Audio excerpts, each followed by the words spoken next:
Congrats, Inside Gaming as always, and today I thought I would be bringing you a Terran versus protoss matchup. It's going to be Badger. He's going to be spawning as the red protoss and me as the blue Terran. And today I'm going to be going over the strategy that I use for this matchup. This is a Terran versus protoss matchup, and I have a build that I do versus zerg and build versus I do versus protoss and versus Terran. And today I'm going to be going over the build I use versus protoss. It's on Shakura's plateau and it's close position, so it's definitely good for me. And if we just stop and take a look for a second here, as you can see here, it's a bit dark, but as you can see here, there's ledges and a tiny ramp, or rather big ramp, that I can abuse. I can build bunkers on the low ground, and I can siege my tanks up in position where he cannot reach. And on Shakura's plateau, you have to keep in mind that it's very easy to expand, and so he will more than likely be fast expanding, so I know that for sure. So let's just speed up a bit here. So as you can see, I keep on producing SUVs as always, and I'm going to be getting my supply depot on 10. In Protoss camp, he's scouting first actually, and he's getting a pylon as always. He's chrono boosting his probes as always. Right after my supply depot, I get my barracks on 11, so rather early barracks. And I will be sending my marine down the ramp here to make sure I can kill any scouting probes.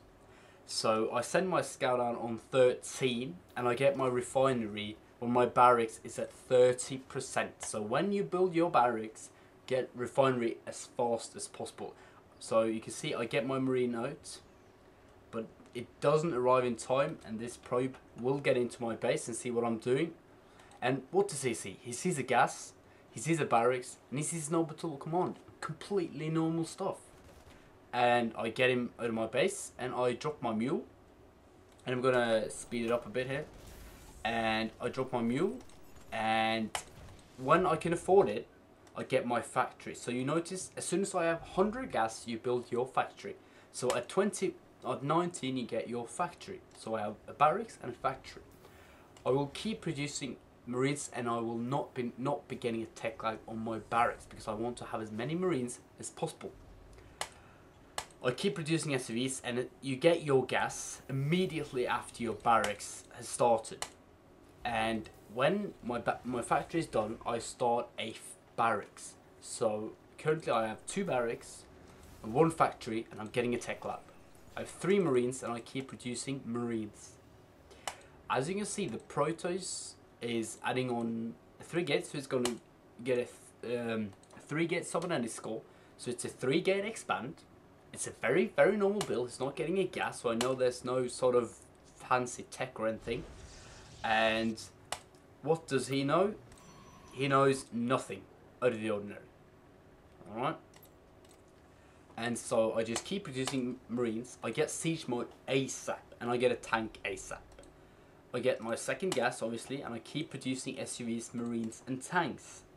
Now he hides his probes here, but that's not really a big thing. So you can see at 33, Protoss is expanding. This is a pretty normal timing to expand. He has his stalkers, he has a zealot, and he's chrono boosting his gateways, and he's getting a gateways. This can be a risky build obviously versus roach bust, baneling bust, early double barracks, and his sort of early aggression. But my aggression, I'm going to stop here for a moment. My aggression comes pretty late. So at this point, he's thinking, right, he's not expanding. Maybe an all-in, but he's not quite sure, because I could be building a command center inside my base. So at this point, he knows there's no early barracks pressure, but he doesn't know if it's an expand or aggression. So I'm gonna speed it up a bit. So I get my 3rd barracks. So this is 3 barracks, 2 factories, and you will see at this point I send a marine out. Why? Because I do not want my army to get caught out of position, because with siege tanks you want to be sieged up before you engage the enemy's army. So I send a marine, and after it follows my army. At this point I keep producing marines, I keep producing tanks. So what do I do when I reach his base? Let's just stop here. He sees my army. He doesn't engage straight away, so he tries to engage, but my siege tanks are there. He cannot engage. He just lost 2 units. So I run up with my marines and I run back. The force fields are now working against him. A very good move. So at this point, force fields are useless because in order to put down force fields, he will need to get in my tank's range. So one quick thing I want you to notice it. When you are engaging a ramp, you're rushing a ramp with siege tanks. A very important thing, a very important aspect is having your marines spotting the high ground. Because one marine can kill 3 of his units by running up the ramp, giving my siege tanks vision, and therefore I can shoot his units. So use your marines actively to scout ahead so that he all of a sudden doesn't come down his ramp and just destroy me with immortals or charge zealots. It's very important to spot with your marines. One important thing, I have an SUV here. I'll continue the clip. I have an SUV. What will I do with the SUV? I will build a bunker. So I keep reducing tanks. And at this point, let's just face it, it's a very, very rough position for the protoss. He has expanded, but he can't. He has to use his money on units. So he's getting Blink, a very interesting choice, but this was probably his plan long before he saw this push coming. So he's getting Blink, but that will not help him too much. So as you can see, I keep adding on barracks because he will get more and more units, and since he's in the defending position, he has the reinforcement advantage in in shape of time, so he can get his unit in defensive position much faster than I can reinforce my army. So I need more barracks. So I keep adding on barracks and I keep spotting with my marines.